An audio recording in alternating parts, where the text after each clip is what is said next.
Wala pa ring pinangalan ng assassin si National Bureau of Investigation o NBI Director Melvin Matibag sa pagtestigo nito hinggil sa umano'y pagbabanta ni Duterte laban kay Pangulong Bongbong Marcos. Sinubukan naman ng prosekusyon na mapatunayang may pattern of violence o pagkabayolente ang bise matapos ungkatin ng testigo ang umano'y marahas niyang mga utos para maimplementa ang tinatawag na Oplan Tokhang sa Davao City. Live mula sa Senado, magbabalita si Lance Mexico. Lance, kung walang pinangalanan na assassin, ano ang natagpuan ng NBI so far?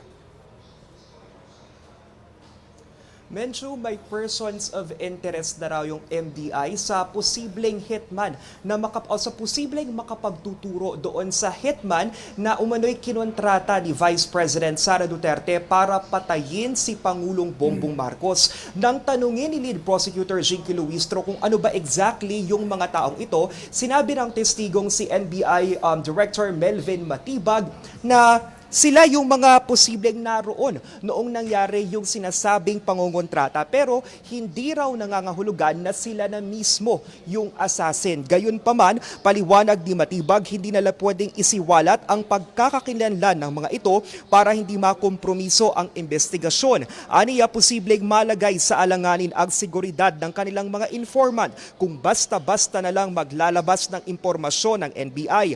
Maaari rin daw malabag ang right to privacy ng mga natukoy nilang persons of interest. Inaabangan ng marami itong detalye sa assassin lalo't isa sa iginigiit ng defense team sa mga nakalipas na linggo ay hindi naman napatunayan ng prosekusyon na may kinuntratang mamamatay tao ang bise. Pero sa panayam ko kanina kay House Prosecutor Bel Zamora, nanindigan siyang hindi nila kailangan ilabas ang assassin para lang patunayan ang alegasyon sa Article 4. Aniya, malakas na ebidensya na ang video ni Duterte kung saan binitawan ng pangalawang Pangulo ang mga pahayag laban kay Pangulong Marcos. Samantala, Menchu, bago humantong sa usapin ng assassin, sinubukan din ng prosekusyon na establish ang pagkabayolente ng pangalawang Pangulo.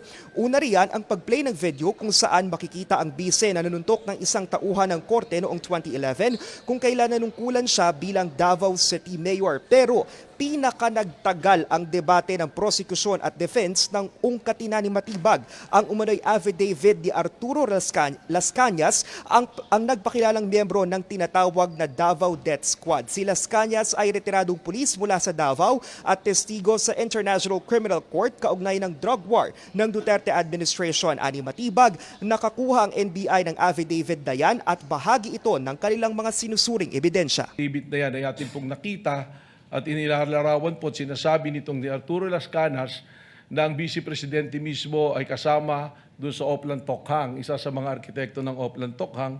At dito rin po niya sinabi na instead na barilin at patayin para hindi nalalaman ng media, ay kidnapin na lamang yung mga subject po, mga shabu users o kaya yung pong ibang gumagawa ng krimen o nagtitinda ng droga at ibaon na lang po sa isang quarry. Na kung saan natagpuan po literal nitong Laod Quarry na mayroon pong mga biktima ng extrajudicial killings. Mariin namang tinutulan ng abogado ng bise na si Mark Vinluan ang pagbabasa ni Matibag ng sinasabing affidavit de Las Cañas. Ipinunto niya na walang notaryo ang dokumento pero paliwanag dyan ni Lead Prosecutor Luistro, hindi naman nagre-require ang ICC ng notarization sa mga affidavit. Sa pag-cross-examine naman ng defense kay Matibag, isa sa mga inungkat nila ang mga personal na detalye tungkol sa kanya, gaya na lang ng asawa ng NBI chief na miyembro ng Kamara. Yes, my wife is one of the endorsers of the impeachment. Thank you for that admission, Director Matibag. And despite that spousal relationship that you admitted, you decided to appear and testify today, correct?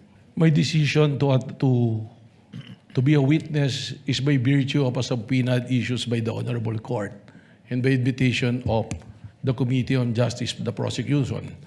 However, the job of my wife as a legislator is totally detached for me. My next question is, but the court did not issue a subpoena for you to appear today. And I was invited by the prosecution to be a witness. And from my understanding, in the pre-trial order, I was also listed by the defense. I will be gladly witness for the defense.